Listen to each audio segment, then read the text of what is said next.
All right, friends, we're back again. It has been way more than an hour, probably like 2, maybe even almost 3 hours. Kid got up, he wanted donuts, we went and ran to the store, whatever. So I have not touched, I've cleaned my table. I have not touched this dough since you last saw us. So here we are. Our dough looks like this. It's a little bit sad right now, so we're gonna work on developing some gluten. I'm going to show you 3 different techniques for developing gluten with your dough. So I have a bowl of water here.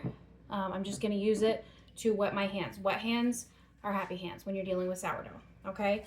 And when you're starting out, if you wanna like kind of group everything together, just get your bench knife, bench scraper kind of wet, and you can just kind of scrape around the sides. You notice the sides aren't really as dry as they were earlier. I'm having an easier time scraping. That's gonna happen. Your flour's gonna kind of get wet. That's just, you just expect that to happen. So wet hands. The 3 methods that I'm going to show you: slap and fold, stretch and fold, and coil fold. So slap and fold's really good in the beginning of the process. Stretch and fold's really good in the middle of the process. Coil fold's really good at the end. They all do the same thing. It's not that big of a deal. So if you choose one and you're like, crap, I shouldn't have done that, whatever. The only thing I would say is maybe don't slap and fold at the very end. You're going to lose some of those air bubbles that you've been working so hard to create. So stretch and fold, super easy. You go in with a wet hand, you go underneath your dough, you grab and pull, fold it over, turn.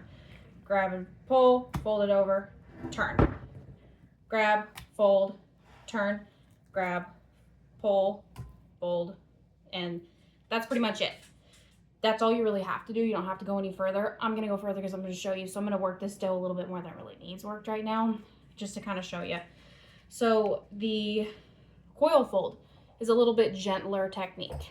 The coil fold, and I'm going to end on slap and folds because I think that that's probably going to tighten my dough up quite a bit. But the coil fold, again, wet hands, you're picking up your dough, and you see how elastic that dough is? You're coiling it over itself, basically.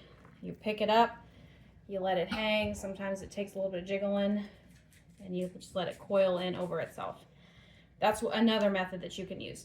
This dough, I want to work with it a little bit. I think that it probably needs that slap and fold. So I am going to bring it to the table.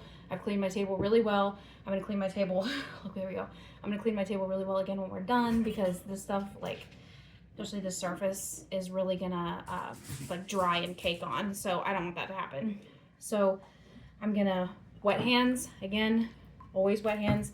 I'm just going to grab my dough, slap it on the table, and fold it.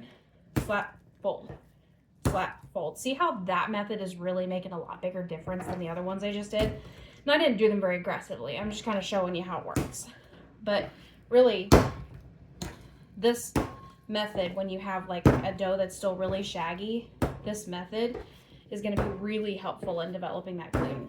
You can already see I'm getting a smooth top. It's way smoother than it was when we started. This is why the dough benefits from playing with it. This is why we really want to do these things. And whoop, there she goes. She's tearing apart because I'm folding her too much. I'm overworking her. She's really stiff. That's why I wanted to end on this one, because she's going to be really stiff. So we're at a point where I need to leave her alone. I can play with her again a little bit later, but disappointingly, I really need to leave her alone. I'm just making her into a nice tight little ball. Do you have to do that? No, because you're just going to plop it down in your bowl anyways. So I'm going to take and I'm actually going to take my scraper and scrape the sides down a little bit better than they have been, because I want this bowl to be easier to clean when I'm done with it. So I don't want all this crap to harden on. So I'm just gonna scrape it down, make sure that everybody's all together. I'm gonna let it rest for a little bit longer. I want to develop a little bit more gluten in it, so I'm gonna be back here in a little bit.